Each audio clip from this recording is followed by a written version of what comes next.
Om Tat Sat. My humble prostrations to the all-pervading Brahman or God, to my worshipful Guruji, Swami Jyotirmayananji Maharaj, to sage Narada and all the sages and saints, and to each of you divine soul watching today's satsang. So today we will be studying Sutra number 7 from chapter number 1, the nature of supreme devotion. Commentary is by my worshipful Guruji Swami Jyotirmayanandaji and narrated by myself, Swami Nikhilananda. So let's get started. Sutra 7, chapter 1. Sa na kamayamana nirodharupatvat.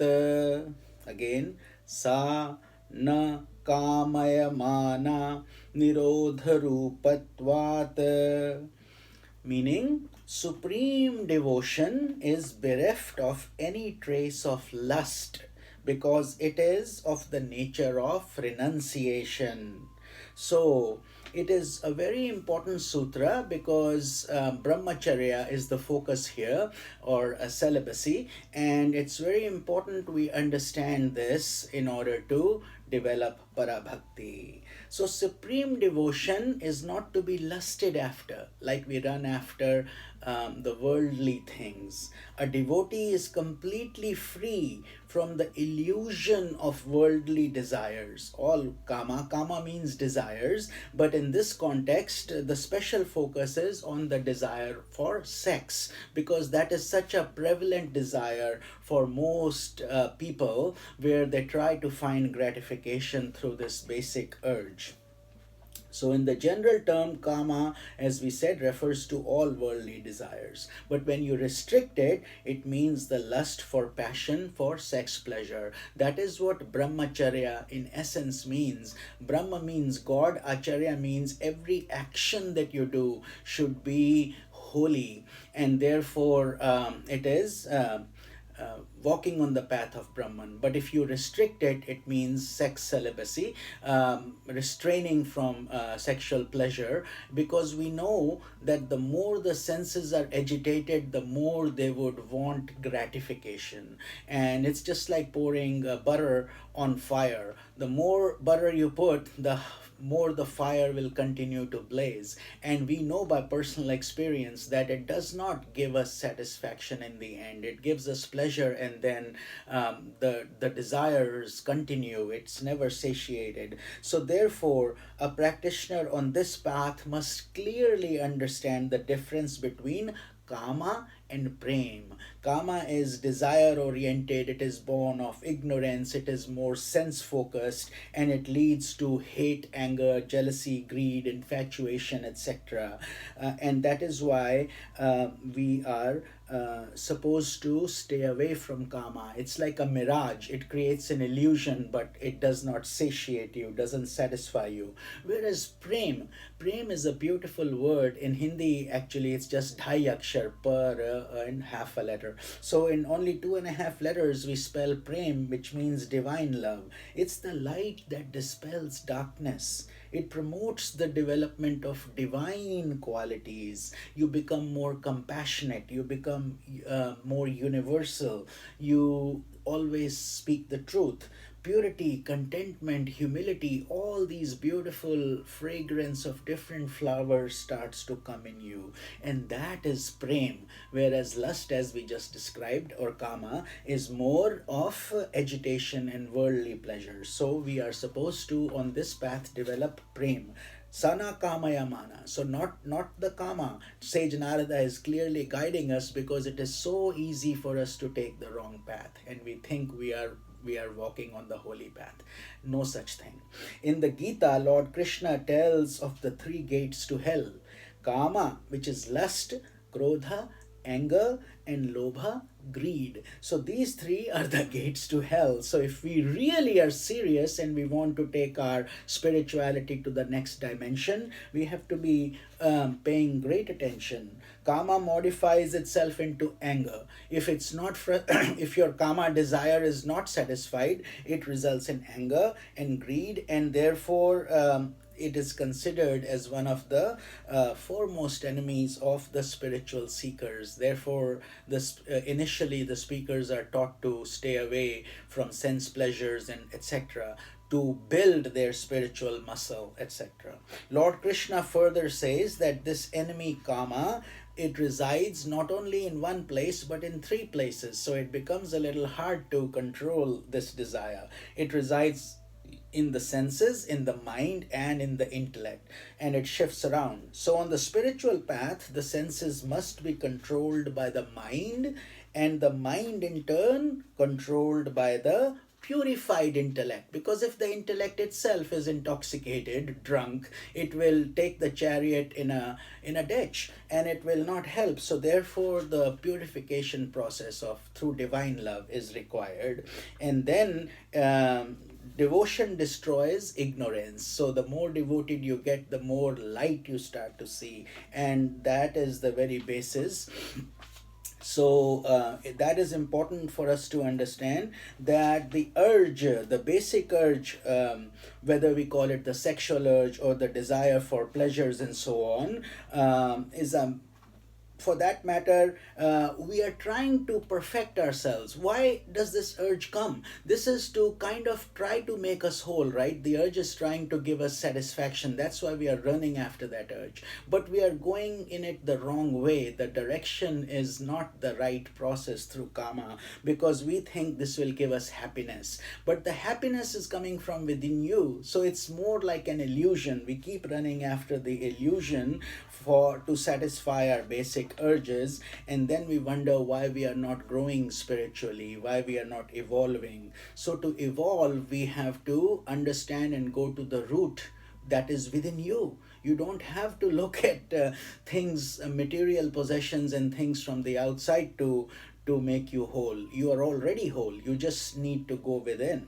So there are these Kundalini chakras. Those of you who are aware of the Kundalini process, which is the mystic serpent energy, it's important we touch base here a little bit on that, because purification is required, and Kundalini, that's a whole different science, Kundalini Shakti. So we will barely just touch upon it, so those of you who are a little bit aware of it will know, and we will touch this in this sutra. So prior to awakening the Kundalini Shakti, that's the mystic energy which is like in your base, on your base of the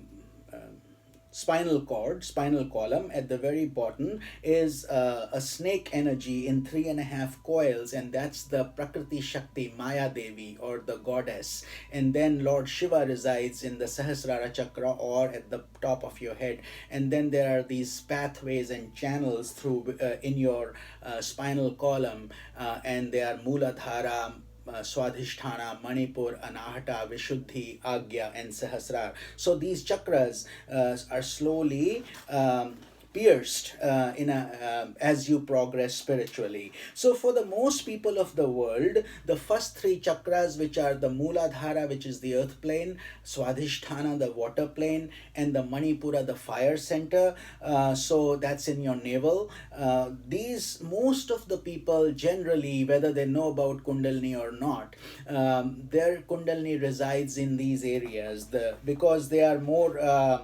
food, sex, and pleasure based centers. So food, sex, pleasure, just the worldly things. So most people therefore fall into these channels. But as you increase your purity, if you are a serious aspirant, what happens is you further pull this spiritual energy, Kundalini Shakti, and you now bring it to your heart. From your heart you bring it to your throat, from your throat to your Agya chakra, from your Agya chakra to your Sahasrara chakra. And this is a spontaneous movement also. You don't really have to only do Kundalini.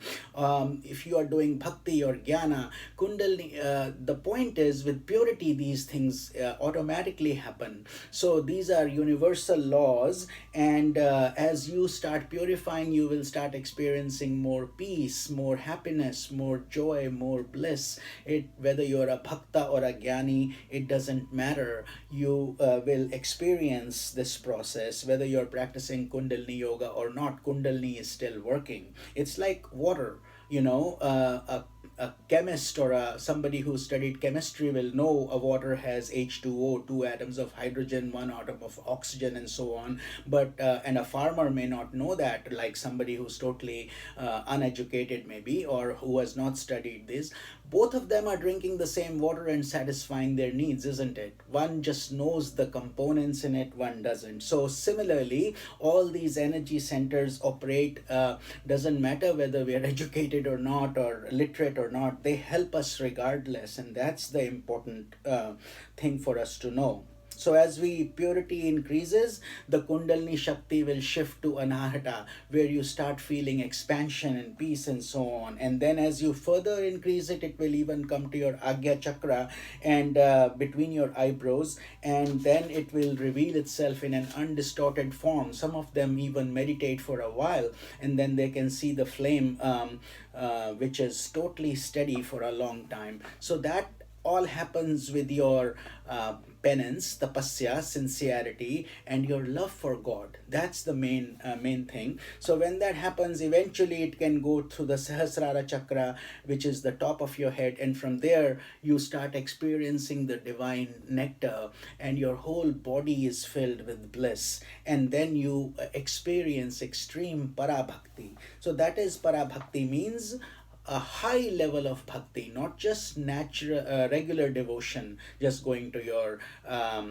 mandir or going to a Sunday church and thinking that that's bhakti. That's okay, but that's the very basic level. You then have to transform yourself into somebody like maybe a Meera or Chaitanya Mahaprabhu, or like Shabri, for example. Different examples are there in the history for us to contemplate upon. So these are there are the differences between Kundalini Yoga and other ways, but eventually the idea is to stay away from kama, desire, and to move forward. Nirodha Rupatvat, because of the nature of cessation of renunciation. That's the other part of this sutra. On the path of devotion, a devotee detaches his sentiments from the objects of the world and directs them to the senses, which takes them out of the senses and takes them into the divine self. So don't be world focused and sense focused, but go within and take your attention away from the fleeting pleasures of the world and try to go within. So then you will find the true happiness. And you have to blend the three urges of love. The first one is your sex urge, as we just talked about, to fulfill your basic need. The second one is the love that a mother has towards her child, how she loves her unconditionally and with so much passion. And then the love for the master, for the servant, for his master, how dedicatedly somebody serves. Example comes to mind is Lord Hanuman, who always was at the back and call of Lord Rama.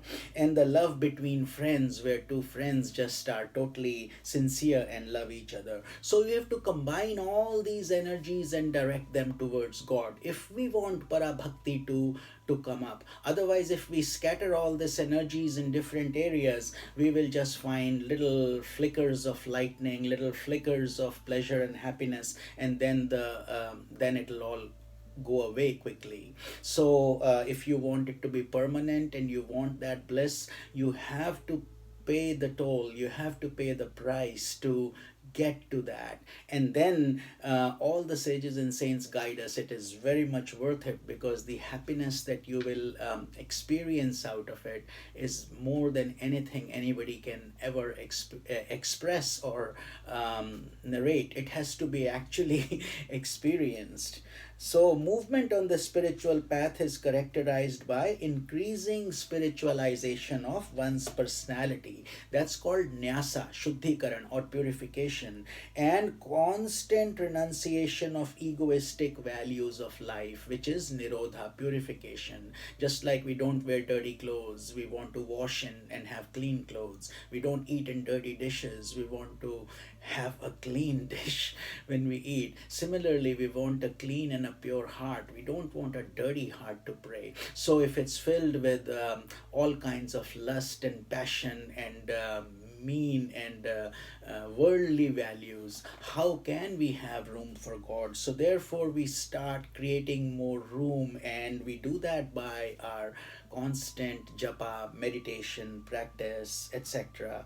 And then we develop the mystic art of invoking the divine presence, because God, He resides within our own hearts. There is and it's full of effulgence and light, but we don't see it because of all the obstacles we have created. So this process requires patience, time, love, dedication, etc. So the highest state of Nirodha arises when the ego sense is completely dissolved by the experience of divine love. So the ego has to go. It really has to go. Otherwise, it will keep on controlling you. You need to tell your ego you're in charge, and not let it go here and there, and be humble, be like a servant of God, a dasya bhava, and do your effort, and you will get the right direction. You will be inspired. And instead, so the ego, instead of going after worldly desires, understands the bliss, the smell of sandalwood, the happiness is all coming from within you. So once the ego turns its face towards the self, it understands that it was under an illusion, and now it finds happiness. At that moment, you will not need to be reminded to wake up, it's time for your meditation, or it's time to do your mala, or whatever. Your mind, senses, ego, your body, you yourself, everything will be aligned. And when that happens, automatically bliss starts to flow. You are now advancing very rapidly towards the holy path. And that is the essence of this sutra. This is Swami Nikhilananda. Om Tat Sat.